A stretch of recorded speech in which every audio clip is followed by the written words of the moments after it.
A state election is happening soon. Seats have been won and lost by only a few votes. We have the power to shape Queensland's future. Enrol today. It only takes a few minutes.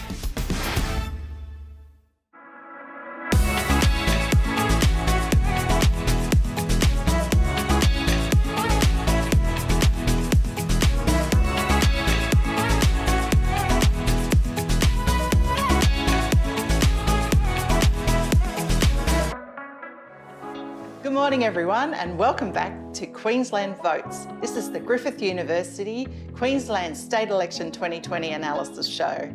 My name is Susan Harris-Rimmer. I'm delighted to talk politics with you once again. First up, we have Griffith University Professor of Politics, Peter Van Onselen. Well, it's 3 weeks now into the Queensland election campaign and it is clearly a close run affair. The Morgan poll released during this week has the Labor Party ahead 51-49%, but that's well within the error of margin, and it is also closer than the previous poll, which had it at 52-48. There's a huge postal vote as well as pre-poll vote that we're seeing ahead of this election. Pre-polling anticipated to be well in excess of 50% of the votes cast. It's hard to know whether this favours the incumbent or indeed the challenger. On one hand, you might think that that kind of level of early voting is a sign of discontent, that people are looking to get out and vote and show their frustrations. Or it could simply be an example that they're trying to avoid being busy on the Saturday of the election, and that could favour the incumbent, Anastasia Palaszczuk. The big issue of the week, though, was her decision as Premier to say that there would be a conscience vote on euthanasia on the other side of the election. This is not an election commitment to Labor supporting euthanasia. Far from it, in fact. There'll be a conscience vote.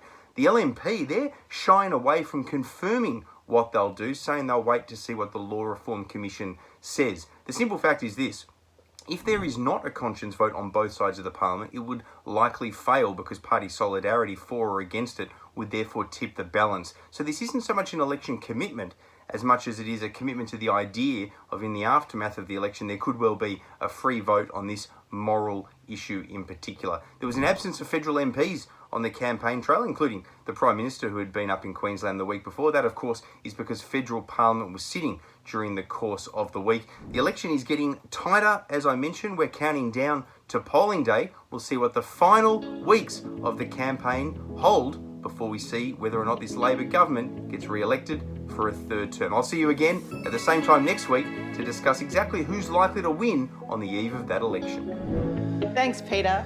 And now back to the couch, and I have two amazing people on the couch for you this week. First, we have a Queensland politics expert, Tracy Arclay, and we have our youth affairs expert, Elise Stevenson, joining me to talk all things Queensland election this week.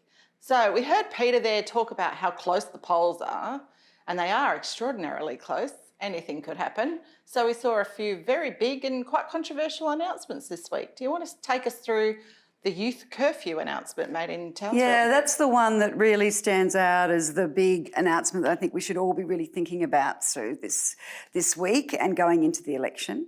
It was a very interesting announcement made by the LNP, Deb Frecklington. It's something, though, that shouldn't be really surprising in that the LNP always fall back on law and order. Law and order, you can go back to the days of the Springboks and Bajocki Peterson. You know, when things weren't looking great, you bring out the law and order and, you know, and it does appeal to voters. It does appeal to some voters in some places. You know, when you look at the evidence across the world, curfews have never worked, one. Two, who does this affect? It affects really already disadvantaged and stigmatised young people and their families.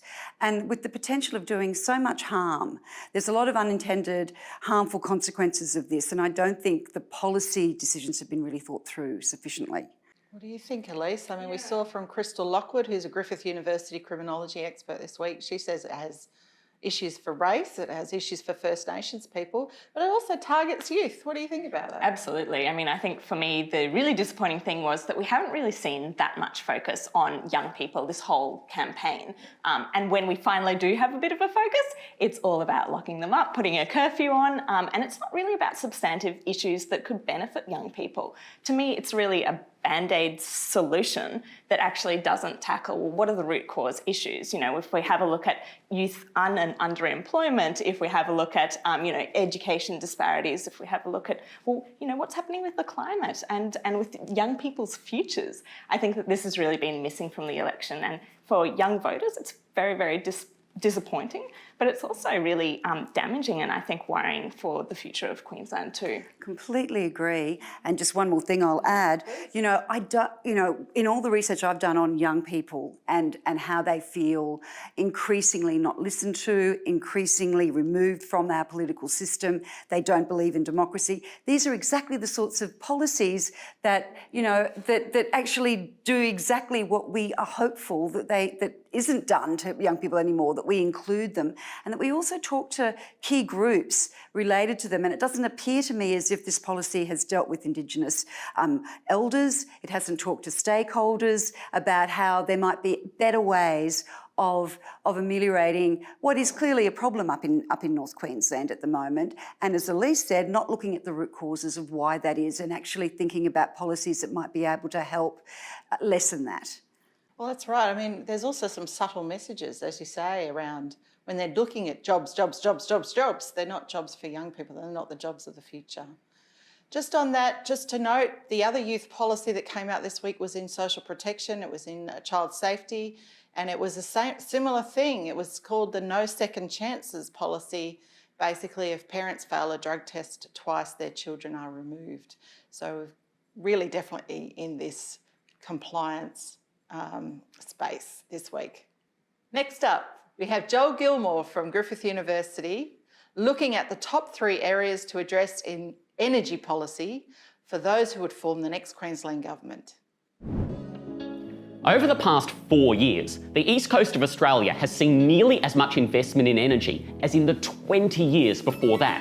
And 93% of that has been in renewables, which is a great start. But whichever party forms government after 31st of October really needs to focus on 3 areas. Number 1, climate change. It's still the greatest risk to our Queensland way of life, and I say this in the middle of a pandemic. Queensland is getting hotter and hotter every year, risking droughts, extreme weather, and bushfires like the horrific summer last year. Now, we are making progress. Queensland is now the Australian leader in solar power, with more panels than any other state. But our next government needs to have a clear, actionable plan for how we're going to keep transitioning away from fossil fuels and into wind, solar and electric vehicles. Delayed action will mean a much harder and very expensive transition later, so government needs to lead now. Number 2, we need to grow and future-proof our economy. Instead of exporting coal, we could be exporting hydrogen, bottling clean, cheap, locally produced energy to be sold to countries like Japan that are space constrained. The government has a unique opportunity right now to kickstart the local hydrogen economy. If we delay, we risk the Middle East and other renewables-rich countries taking the lead and these opportunities from us. Finally, number 3, the government needs a clear plan for how to transition workers and regional communities to sustainable industries and ensure all Queenslanders share in these growth opportunities, a just transition. This means leveraging transferable skills, new training programs, and it links to renewable targets, which will deliver jobs and investment in regional areas. Over 5,000 people are already employed by the renewables industry in Queensland, with lots of room for growth, if we can unlock it. Thanks so much, Joel. So will Queensland finally become the Sunshine State? What we've heard from Joel there, Elise, is that, this is actually what young people are driving. This week we had young people, teenagers from Cairns and Townsville suing the Adani coal mine because it will damage the Great Barrier Reef. So what is this relationship between young people and energy policy, and why has there been so little of it in this campaign? Yeah, I think that one of the interesting things is actually Queensland has quite a good record in the last few years in particularly of investing in our renewable energy kind of field. There is a growing sector. It is increasingly important across all demographics, I think. And then when we look at young people, I mean, they see what's going on in the world, the summer bushfires, climate change, even COVID and this pandemic that we're going through. People are looking to do things better.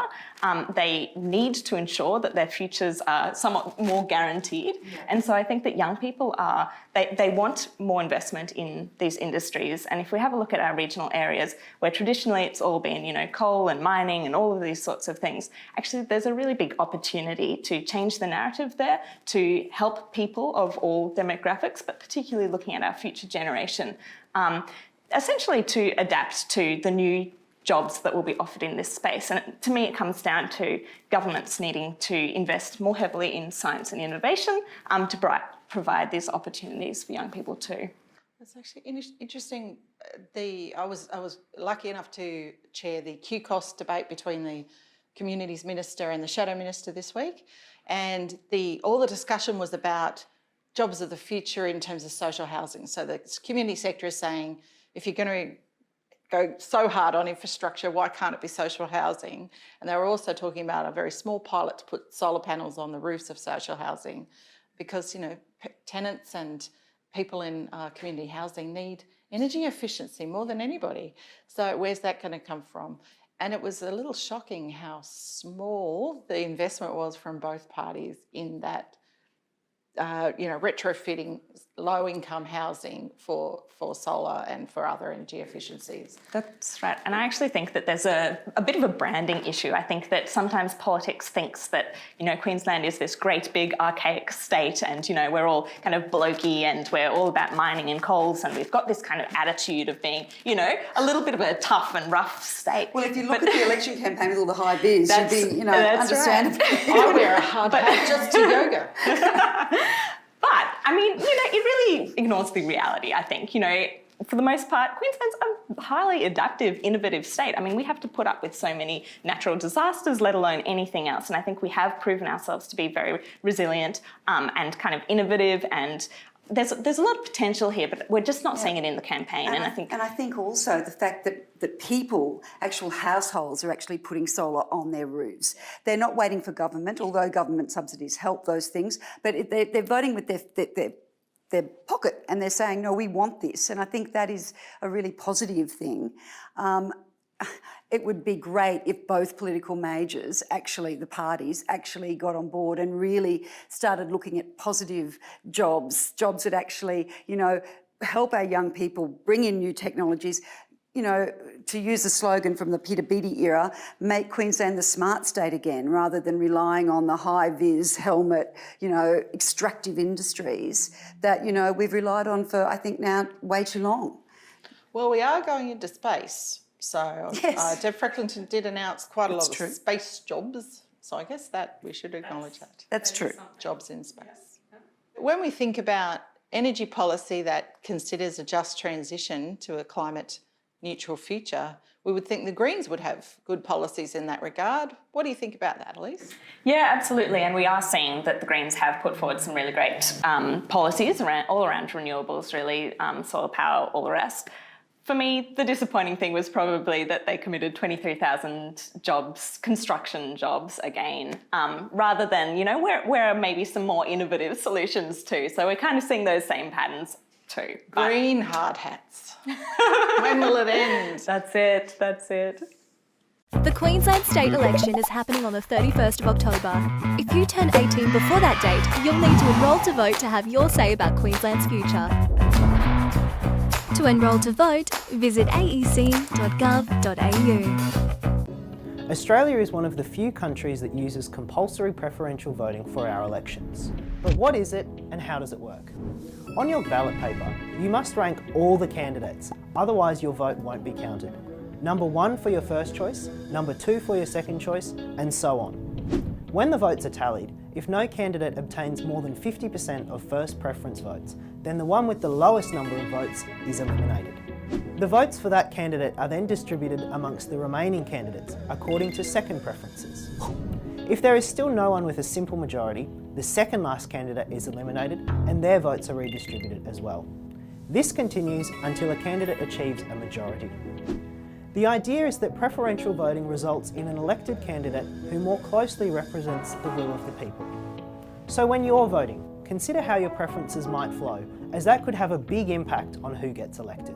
We've got some Morgan poll data now saying that Labor's got its nose in front in the polls, as Peter has told us, and that is down to basically women's support for the ALP being ahead of women's support for the LNP, which was revealed this week. There's some more Morgan polls we'll talk about, but first let's think about this idea about if women's vote's going to count so much of the Queensland election, where are the announcements? So at least we've seen two this week from the major parties. We've seen the ALP announce free sanitary products for schools, certain schools, which follows the Victorian precedent. And we've also seen Deb Frecklington announce more places for after-school care for working families.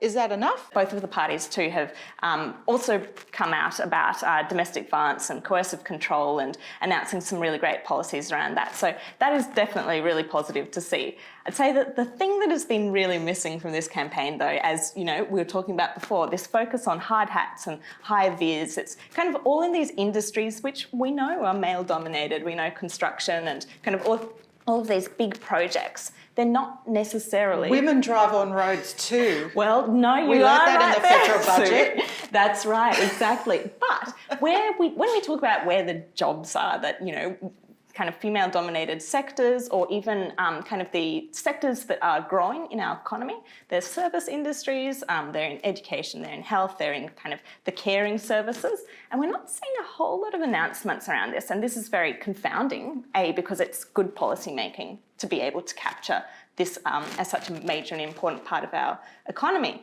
But two, I mean, it seems like a little bit of maybe gender blindness to policies that could really benefit women.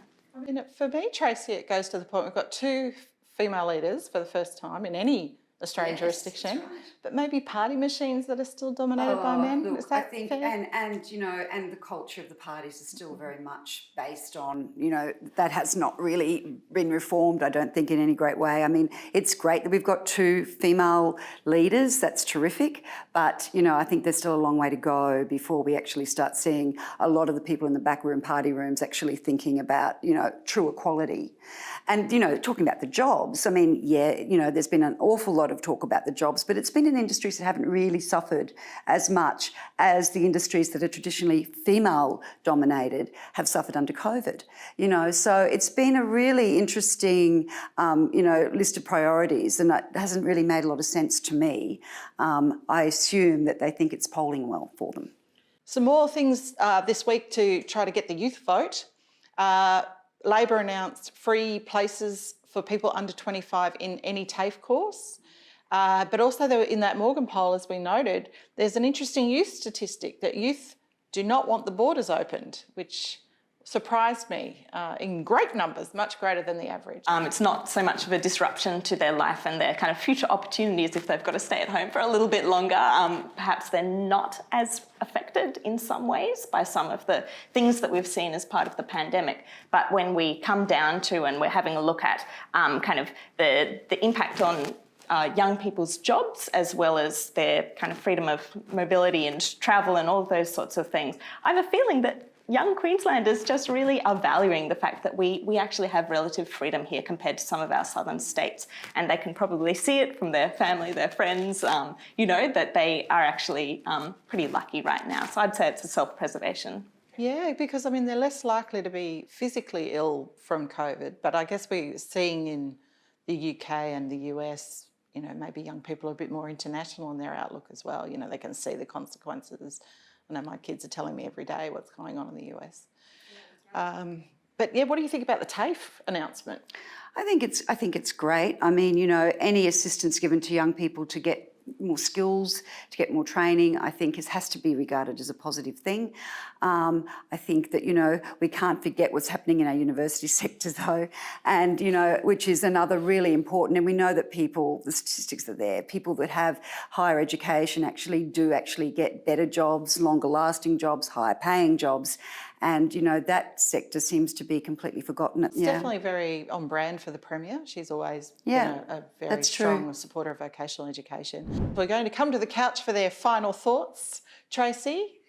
I really hope the LNP really think through their curfew policy and decide that it might have been a bit of a sudden and not really well thought out policy, and actually talk to Indigenous people up there and really think through the consequences of that. Elise? For me, it's all about looking to the long term. I know we're stuck on these short policy cycles, but to me, I'd be thinking and imploring our leading parties to think about, well, what is the future impact of some of these policies on the next generations? What are we doing about climate change, and what are we doing about a more kind of innovative and robust economy and political kind of environment to come? I'd love to see more out there for youth and women in particular. Great. And for myself, I was extremely excited to see finally some love given to the tourism sector this week with visits and announcements to tourism industry around Queensland from both the leaders. Thank you to my two experts, Tracy and Elise, for their insightful commentary this week. And be sure to join me next week. We have our big finale, Friday, 3 p.m. Eastern Standard Time. Join me here on the couch to find out what will happen in the Queensland State Election 2020.